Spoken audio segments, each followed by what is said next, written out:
Hello friends, कैसे हैं आप सब। तो आई होप आप लोग बहुत अच्छे होंगे।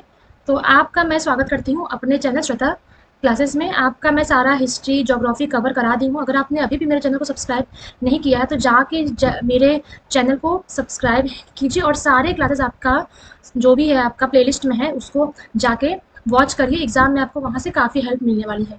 ठीक है, तो आज हम स्टार्ट कर रहे हैं। चैप्टर 8 है आपका, सॉरी क्लास 8 है, चैप्टर 2 व्यापार से साम्राज्य तक। तो देखिए इसमें आपको क्या पढ़ना है। सबसे पहले हम लोग ये जान लेते हैं कि जो इम्पोर्ट एक्सपोर्ट होती है ना, जो जो आपका मतलब इंडिया में और इंडिया से बाहर जो भी आपका मतलब इम्पोर्ट एक्सपोर्ट होता है, कपास का, रेशम का, मसालों का, तो उन सब को कैसे लोग खरीदते थे, कैसे बेचते थे, उन सब चीज़ें मतलब वो सब जो है वो कैसे स्टार्ट हुई। हाँ, भारत में सस्ते मतलब सस्ते सस्ते सामान को कैसे खरीदा गया था। वो यूरोप में ऊंचे ऊंचे सामान मतलब ऊंचे ऊंचे रेट पर सामान को कैसे लोग बेचते थे। तो कंपनियों के व्यवस्था के बारे में और इंपोर्ट एक्सपोर्ट के बारे में ये इस चैप्टर में आपको पढ़ना है कि कंपनी की सत्ता हाँ स्थापित होती है, कैसे कंपनी की सत्ता स्थापित होती है, कैसे व्यापार बने, ठीक है, और कैसे साम्राज्य बना। तो ये चीज़ आपको इस वीडियो में पढ़ना है। तो हम लोग स्टार्ट करते हैं। हम लोग एक एक टॉपिक को हाईलाइट करते हुए चलेंगे। और अगर आप मेरे चैनल पे फर्स्ट टाइम आए तो प्लीज़ मेरे चैनल को लाइक शेयर सब्सक्राइब कर लीजिएगा। तो देखिए हमारा सबसे पहला चैप्टर है, हमारा ही सेकंड चैप्टर है, ठीक है, यही चैप्टर है हमारा। तो इसमें इसमें देखिए मुगल बादशाहों में औरंगजेब जो है वो आखिरी शक्तिशाली बादशाह थे। उन्होंने वर्तमान भारत के एक बहुत बड़े हिस्से पर नियंत्रित किया था और 1777 में उनकी मृत्यु के बाद बहुत सारे मुगल सूबेदार और बड़े बड़े जमींदार अपने ताकत दिखाने लगे थे। ठीक है, तो इसका मतलब ये है कि जब मुगल बादशाह औरंगजेब जब उनकी मृत्यु हो गई, तो उनकी मृत्यु के बाद सब अपना अपना ताकत जो है वो आजमाना स्टार्ट कर दिए थे। जितने भी सूबेदार मुगल सूबेदार थे उन लोग जमींदार सूबेदार उन लोग अपना अपना जो जो ताकत है वो आजमाना स्टार्ट कर दिए थे। ठीक है, आजमाने लगे थे। दिल्ली अधिक दिन तक प्रभावी केंद्र के रूप में नहीं रह सकी, दिल्ली नहीं रह सकी। ठीक है, अब इसका देखिए 18वीं सदी के उत्तरार्ध में राजनीतिक क्षितिज पर अंग्रेजों के रूप में एक नई ताकत उभरने लगी थी। क्या आप जानते हैं कि अंग्रेज पहले पहल एक छोटी सी व्यापारिक कंपनी के रूप में भारत आए थे। जो अंग्रेज थे, ठीक है, वो पहले से ही भारत में, हाँ, वो लोग नहीं थे। ठीक है, उन लोग अपना कंपनी स्टार्ट करने, अपना व्यापार हाँ जमाने, व्यापार स्टार्ट करने अपना भारत में वो लोग आए थे, अपना बिजनेस करने आए थे। ठीक है, यहाँ के इलाकों पर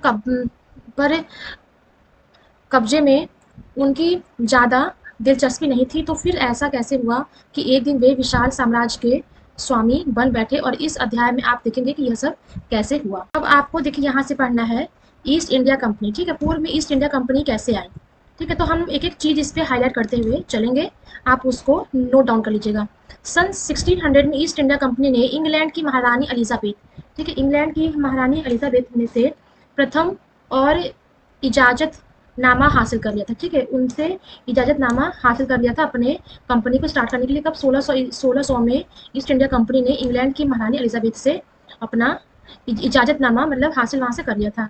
ठीक है, इस कंपनी को पूरब से व्यापार करने का अधिकार मिला था और इस इजाज़तनामे का मतलब है कि इंग्लैंड की कोई और व्यापारिक कंपनी इस इलाके में ईस्ट इंडिया कंपनी से होड़ नहीं कर सकती। ठीक है, ये देखिए ये आपका जो है, हाँ, ये आपका इजाज़त दिया गया। ठीक है, हाँ, आपका इजाज़त लिया गया और इससे यह फ़ायदा हुआ। ठीक है, इसका मतलब यह होता है कि कोई भी कंपनी ईस्ट इंडिया के मुकाबले खड़ी नहीं हो सकती है। ठीक है, इसलिए इन्होंने एलिजाबेथ से परमिशन लिया। ठीक है, वहाँ से सस्ती सस्ती कीमत पर सामान खरीद कर यूरोप में ऊंची ऊंची कीमत पर बेचते थे। ये बिजनेस कैसे करते थे देखिए, हाँ, वहाँ पे सस्ते सस्ते सामान को खरीद कर यूरोप में ऊंचे ऊंचे कीमत पर बेचते थे। ठीक है, और कंपनी को, हाँ, अंग्रेज व्यापारिक कंपनियों से प्रतिस्पर्धा का कोई भय नहीं था। उस जमाने में वाणिज्यिक कंपनी मोटे तौर पर प्रतिस्पर्धा से बचकर मुनाफा करती थी। अब ये हो गया। देखिए उसके बाद क्या हुआ कि जब तक इंग्लैंड के जहाज अफ्रीका के पश्चिम तट को छूते, हाँ, कैंप ऑफ गुड होप का चक्कर लगाकर हिंद महासागर पार करते, तब तक पुर्तगाल ने भारत के पश्चिमी घाट पर अपनी उपस्थिति दर्ज करा दी थी। ठीक है, यहाँ से देखिए आपका लिखा हुआ है, यहाँ से देखिए ये है ना, पुर्तगाल ने अपनी उपस्थित करा दी थी।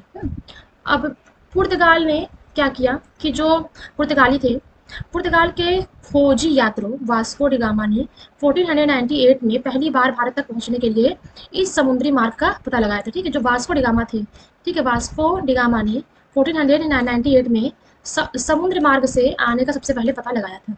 ठीक है, उसका यहाँ से आपका देखिए सेकंड पैराग्राफ में चलते हैं कि यहाँ से देखिए कौन कौन सा सामान आपका आया। यूरोप के बाजार में भारत के बने बारीक सूती कपड़े और आपका सिल्क रेशम की जबरदस्त मांग थी। इसके अलावा काली मिर्च, लौंग, इलायची, दालचीनी की भी जबरदस्त मांग थी। ठीक है, देखिए ये देखिए आपका एसएसटी क्वेश्चन है, लेकिन अगर आपको याद होगा तो ये आपका जो क्वेश्चन है आपका ईवीएस में भी पूछा जा चुका है। उसके बाद हम लोग यहाँ से आते हैं कि कंपनी किसी, यहाँ से देखिए, हाँ, 17वीं और 8वीं सदी में जब भी मौका मिलता था कोई सी एक कंपनी किसी अदर कंपनी के जहाज डुबो देती थी और रास्ते में रुकावटें खड़ा करती थी, मतलब कि आगे बढ़ने से रोक दिया करती थी और वो चाहती थी कि जो भी हो वो मेरा ही व्यापार वहाँ पे चलता रहे। ठीक है, अब ईस्ट इंडिया कंपनी बंगाल में व्यापार शुरू कैसे करती थी, अब ये देख लेते हैं। पहली इंग्लिश फैक्ट्री, पहली इंग्लिश फैक्ट्री कब बनी थी? 1651। पहली से पहली इंग्लिश फैक्ट्री 1651 में हुगली नदी के किनारे शुरू हुई थी। कंपनी के व्यापारी यहाँ से अपना काम चलाते थे और इन व्यापारियों को उस जमाने में फैक्टर कहते थे। इस फैक्ट्री में वेयर हाउस था जहाँ एक्सपोर्ट इंपोर्ट करते थे और चीज़ों को जमा लिया करते थे। ठीक है, यहाँ पे वो लोग अपना इंपोर्ट एक्सपोर्ट करते थे, वहाँ पे एक उन लोग का वेयर हाउस था। ठीक है, वहीं पे सारे सामान से वो अपना निर्यात करते थे और वो एक टाइप का उनका दफ्तर ही बन गया था। ठीक है, वो वहाँ पे वो बैठते थे और उसी को वो अपना कंपनी बना लिए थे। अब देखिए जैसे जैसे व्यापार फैला, कंपनी के सौदागर और व्यापारियों को जैसे जैसे व्यापार फैला, कंपनी के सौदागर और व्यापारियों को फैक्ट्री के आसपास आकर बसने के लिए प्रेरित किया। फिर 1696 तक कंपनी ने इस आबादी के चारों ओर तक किला बनाना शुरू किया, जो 2 साल में, हाँ, कौन से इस समय किला बनाना शुरू किया और किला कब खत्म हुआ? 2 साल में। हाँ, के बाद उसने उसने मुगल अफसरों को रिश्वत दी और 3 गांव की जमींदारी भी खरीद ली। ठीक है, किला बनवाने के लिए। और इसमें एक गांव कालीकता, हाँ, जो बाद में कलकत्ता बन गया, उसमें एक गांव था कालीकता, जो कि अब हम लोग कोलकाता के नाम से उसे जानते हैं।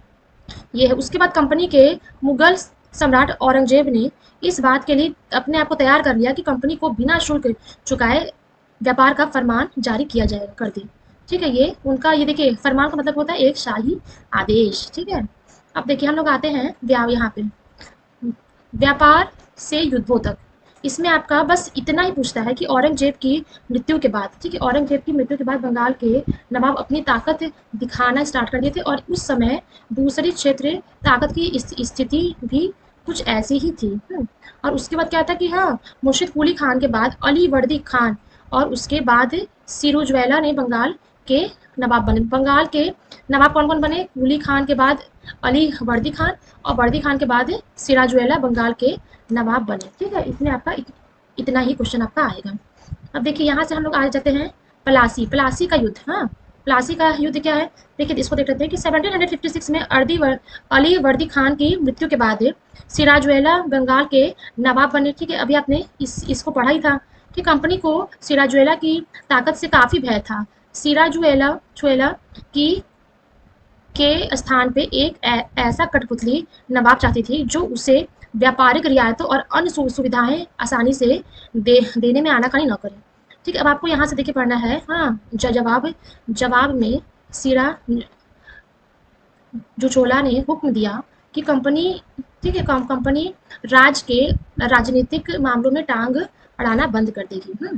ठीक है, यहाँ से आपका हो गया कि जवाब में सिराजू चोला ने हुक्म दिया कि कंपनी उनके राजनीतिक मामलों में टांग अड़ाना बंद कर दे और किलेबंदी रोक दे, बाकायदा राजस्व चुकाए। और जब इन दोनों पक्ष पीछे हटने को तैयार नहीं हुए तो अपने 30,000 सिपाहियों के साथ नवाब ने कासिम बाजार में इंग्लिश फैक्ट्री, ठीक है, स्थित इंग्लिश फैक्ट्री पर हमला बोल दिया था।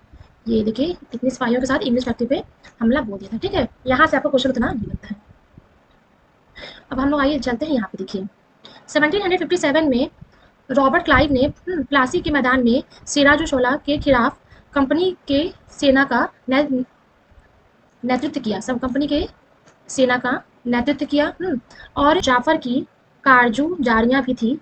मीर जाफर की टुकड़ियों के ने इस युद्ध में हिस्सा नहीं लिया था।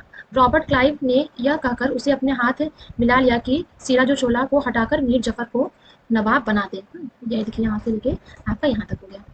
यही है आपके सिराजुद्दौला। ये देखिए संपन्नता का आश्वासन, इससे इससे कोई मतलब नहीं है।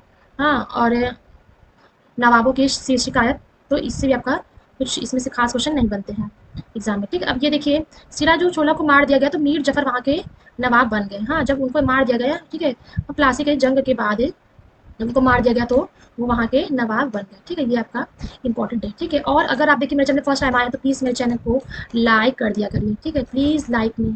हाँ, आप मेरे चैनल को लाइक से सब्सक्राइब कर सकते हैं। और देखिए हम लोग आगे बढ़ते हैं, हम लोग सेकंड पैराग्राफ पे चलते हैं कि तो फिर कंपनी क्या करती है। ठीक है, तब मीर जाफर ने कंपनी का विरोध किया तो कंपनी ने उसे हटाकर मीर कासिम को नवाब बना दिया। ठीक है, जब यहाँ से देखिए जब मीर जाफर ने कंपनी का विरोध किया, ठीक है, तो उसे हटाकर मीर कासिम को नवाब बना दिया। जब मीर कासिम परेशान करना स्टार्ट कर दिया तो बक्सर की का युद्ध जो 1764 में हुआ था उसको भी हराना पड़ा। ठीक है, उसको भी उनको हराना पड़ा और अब नवाब को हर महीने 5 लाख रुपए कंपनी को चुकाने थे। अब उसके बाद क्या हुआ कि हर महीने उनको 5 लाख रुपए चुकाने पड़े। फिर 1765 में क्या हुआ कि मीर जाफर की मृत्यु हो गई और कंपनी के इरादे बदल चुके थे। ठीक है, उनकी मृत्यु हो गई और कंपनी के इरादे बदल चुके थे। उसके बाद उन्होंने ऐलान किया कि हमें खुद ही नवाब बनना पड़ेगा। ठीक है, आखिरकार 1765 में मुगल सम्राट ने कंपनी को बंगाल प्रांत का दीवान नियुक्त कर दिया। ठीक है, आखिर 1765 में मुगल सम्राट ने कंपनी को अपना बंगाल का प्रांत का, हाँ, दीवान नियुक्त कर दिया। ठीक है, ये चीज़ है आपका। अब यहाँ पे आइए हम थोड़ा थोड़ा देख लेते हैं। देखिए सबको सारा नहीं आया पढ़ना है। ठीक है, जो जो मेन चीज़ है हेडिंग आपको मैं हाईलाइट कराती हूँ। अगर आपके पास समय तो आप इसको पढ़ सकते हैं। ये एज यू विश। 1743 में जब इंग्लैंड से मद्रास जब चेन्नई आया था तो उसकी उम्र 18 वर्ष थी। ठीक है, जब 1767 में जब 2 बार गवर्नर बनने के बाद हमेशा के लिए भारत से रवाना हुआ और उनका जो संपत्ति था, दौलत था, वो 4 लाख पौंड के बराबर था। बाप रे, सोचिए इतना था। और उसके बाद क्या हुआ कि ब्रिटिश सांसद में उसे खुद भ्रष्टाचार के आरोपों पर सफाई देनी पड़ी। ठीक है, उन्हें खुद को सफाई वहाँ पे देनी पड़ी थी और 1774 में उनकी आत्महत्या कर दी गई। ठीक है, उनकी भी आत्महत्या कर दी गई। अब कंपनी का फैलता शासन। अब आपको ये पढ़ना है कि कंपनी में शासन कैसे फैलता गया। ठीक है, तो आपको देखिए चैप्टर तो बहुत आपका लंबा है। हाँ,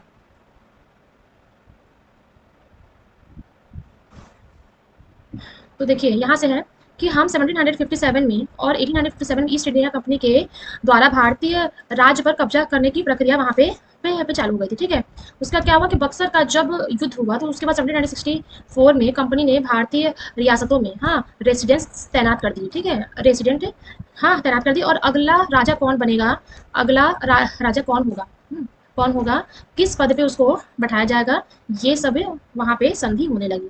ठीक है, ये आपका इंपॉर्टेंट है। उसके बाद क्या हुआ कि सहायक सेना, यहाँ पे देखिए ना, यहाँ पे देखिए 1798 से लेके 1805 तक उस समय अवध के जो नवाब थे वो 1801 में अपना आधा इलाका कंपनी को सौंपने के लिए मजबूर कर दिए थे। लेकिन नवाब जो है वो सहायक सेना के लिए पैसा अदा करने में चूक गए थे। ठीक है, इसी आधार पर हैदराबाद के कई इलाके छीन लिए गए थे। उनके इलाके जो है वो भी छीन लिए गए थे। अब देखिए टीपू सुल्तान के बारे में थोड़ा सा हम लोग देख लेते हैं। टीपू सुल्तान, ठीक है, अब आपके जो मेन है टीपू सुल्तान के बारे में हम लोग देख लेते हैं। ठीक है, तो अब आपका टीपू सुल्तान है कि देखिए हैदर अली शासनकाल, हैदर अली का जो शासनकाल था वो 1761 से लेकर 1782 तक था। ठीक है, कुछ कुछ आपको देखिए टर्म्स आपको याद करने पड़ेंगे इसमें। विख्यात टीपू सुल्तान, उनका शासनकाल इतने साल तक था।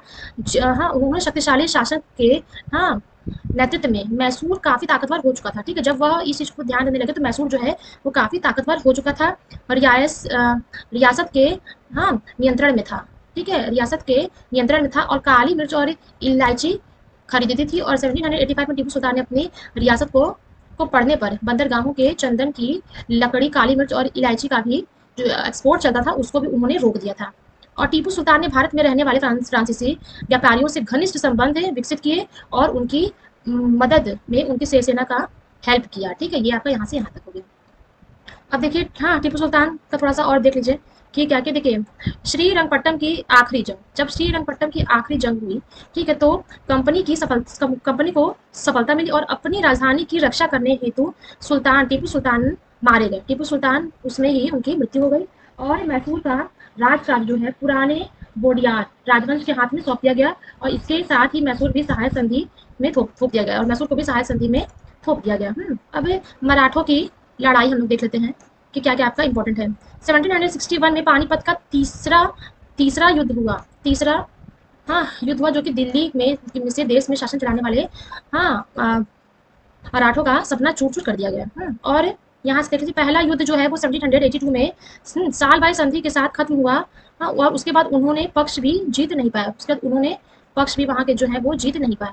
पहला युद्ध यहाँ से चालू हुआ और ये जीत नहीं सके, यहाँ से यहाँ तक हो गया। अब सर्वोच्चता का दावा, ठीक है, सर्वोच्चता का दावा, इसमें क्या आपको पढ़ना है कि देखिए, लॉर्ड होस्टिंग, ठीक है, 1830 से लेके 1823 तक इनका राजकाज चला, ठीक है, ये यहाँ से यहाँ तक।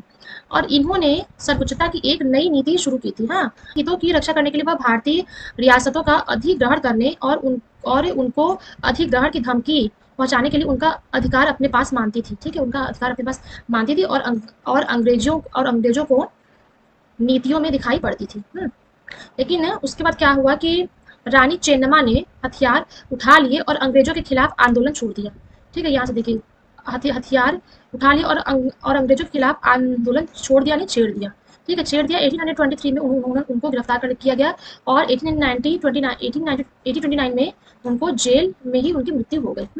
ये आपका ये हो गया चेन्नम्मा के बारे में। अब यहाँ से आइए देख लेते हैं थोड़ा सा। 1830 के दशक के अंत में ईस्ट इंडिया कंपनी जो है वो रूस के प्रभाव से बहुत डरी हुई थी। रूस के प्रभाव से बहुत डरी हुई थी। 1838 से लेकर 1842 के बीच में अफगानिस्तान के साथ एक लंबी लड़ाई हुई और वहाँ अप्रत्यक्ष कंपनी शासन स्थापित कर लिया गया। इतने से भी स्थापित कर लिया गया और 1943 में सिंध पर कब्जा कर लिया गया।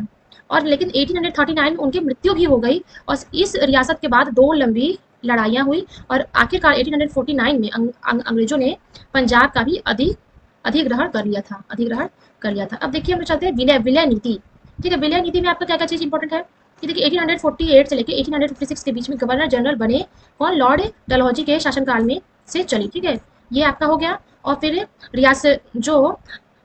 रियासतें कौन कौन थी, सतारा, संबलपुर, उदयपुर, नागपुर, झांसी, ठीक है, और अंग्रेजों के हाथ ये सब चली है। ये आपका अंग्रेजों के हाथ आपका चला है। तो इसमें आपका और खास क्वेश्चन आपका सीटेड वाले नहीं पूछते हैं। अब आइए हम लोग देखते हैं नए शासन की स्थापना। नए शासन की स्थापना कब हुई, गवर्नर जनरल वॉरेन हेस्टिंग ने 1773 में 1785 में उन बड़े सारे महत्वपूर्ण व्यक्तियों में से एक थे, ठीक है, जिन्होंने अपने ताकत को फैलाने के लिए अहम भूमिका निभाई थी और हाँ, और बंगाल बल्कि बम्बई और मद्रास में भी सत्ता हासिल कर चुके थे। उन्होंने केवल बंगाल नहीं, बम्बई और मद्रास का भी सत्ता हासिल वो कर चुके थे। और इकाइयों में और यहाँ पे देखिए बंगाल, यहाँ पे देखिए हर एक का शासन गवर्नर जनरल के पास होता है, ठीक है, यहाँ पे देखिए हर एक का शासन जो है वो गवर्नर जनरल के पास होता है और सबसे ऊपर आपका गवर्नर जनरल ही होता है, ठीक है। वॉरेन हेस्टिंग के कई प्रशासकीय सुधार हुए हैं जो कि न्याय के क्षेत्र में उनके सुधार खास तौर से उल्लेखनीय थे। 1772 में एक नई न्याय व्यवस्था स्थापित हुई थी। हाँ, और यहाँ से आप देख लीजिए, फौजीदार अदालतें आज भी हैं, काजी और मुफ्ती के अंतर्गत आती हैं, लेकिन वे कलेक्टर के निगरानी में काम करते हैं। अब देखिए, यहाँ पे हम लोग आते हैं 1773 के रेगुलेटिंग एक्ट के तहत एक नए सर्वोच्च न्यायालय की स्थापना हुई और इसके अलावा कलकत्ता की अपीली अदालत, ठीक है, सदर अदालत की स्थापना की गई। इसके अलावा कलकत्ता में अपीली अदालत की स्थापना की गई। अब देखिए, कंपनी की फौज कैसे हुई। स्थानीय जमींदार मुगलों को जरूरत पड़ने पर पैदल सिपाही मुहैया कराए गए थे, ठीक है। 18वीं सदी में जब अवध और बनारस जैसी रियासतों में किसानों को भर्ती करके उन्हें पेशेवर सैनिक प्रशिक्षण दिया जाने लगा, तब सूरत बदलने लगा और ईस्ट इंडिया कंपनी ने जब अपनी सेना के लिए भर्ती शुरू की, ठीक है, उसने भी यह तरीका अपनाया और वहाँ के आर्मी बन गए। ये हो गया। और आपका देखिए इस वाले टॉपिक से आपका क्वेश्चन नहीं बनता है। ये हो गया आपका निष्कर्ष, ठीक है। अगर ये आप इसमें से क्वेश्चन नहीं आता है, आप इसको पढ़ना चाहते हैं तो पढ़ सकते हैं। आज के लिए बस इतना ही। मैं पूरा चैप्टर पढ़ाती तो आपका जो वीडियो है बहुत लंबा होता और बहुत ही बोरिंग हो जाता। तो मैं मेन आपको पढ़ा चुकी हूँ और अंडरलाइन करवा चुकी हूँ, ठीक है। आज के लिए बस इतना ही। अगर मेरा चैनल पसंद है तो प्लीज़ लाइक शेयर सब्सक्राइब कीजिएगा। Thank you, bye bye.